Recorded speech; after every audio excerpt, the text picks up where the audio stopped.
اللہ الرحمن الرحیم۔ حضرت لقمان علیہ السلام کی حکمت کا عجیب قصہ۔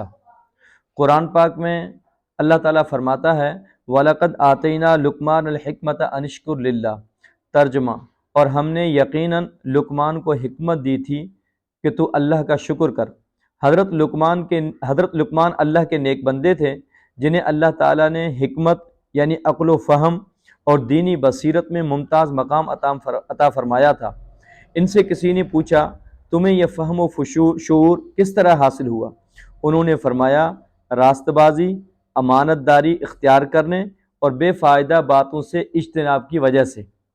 ان کی حکمت کا ایک واقعہ یہ بھی مشہور ہے کہ یہ غلام تھے، ان کے آقا نے کہا کہ بکری ذبح کر کے اس کے 2 بہترین حصے لاؤ، چنانچہ وہ زبان اور دل نکال کر لے آئے۔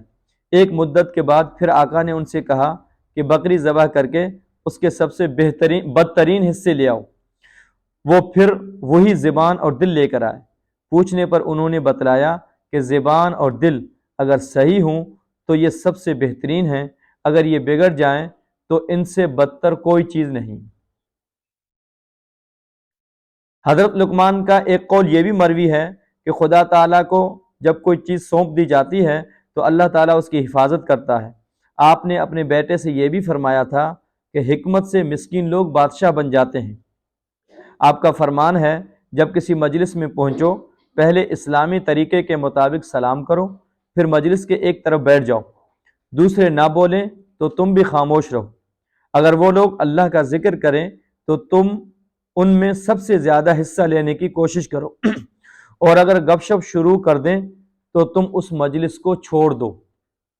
ان سے یہ بھی مروی ہے کہ آپ نے اپنے بچے کو نصیحت کرنے کے لیے جب بیٹھے تو رائی کی بھری ہوئی ایک تھیلی اپنے پاس رکھ لی تھی، اور ہر نصیحت کے بعد ایک دانہ اس میں سے نکال لیتے یہاں تک کہ تھیلی خالی ہو گئی۔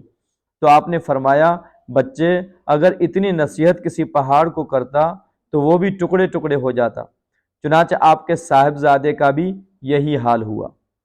آپ صلی اللہ علیہ وسلم فرماتے ہیں کہ حبشیوں کو دیکھا، آپ صلی اللہ علیہ وسلم فرماتے ہیں کہ میں نے حبشیوں کو دیکھا کہ ان میں سے 3 شخص اہل جنت کے سردار ہیں، ایک لقمان حکیم، ایک نجاشی بادشاہ اور ایک حضرت بلال۔ یہ 3 حبشی ہیں اور یہ حبشیوں کے سردار تھے صلی اللہ علیہ وسلم۔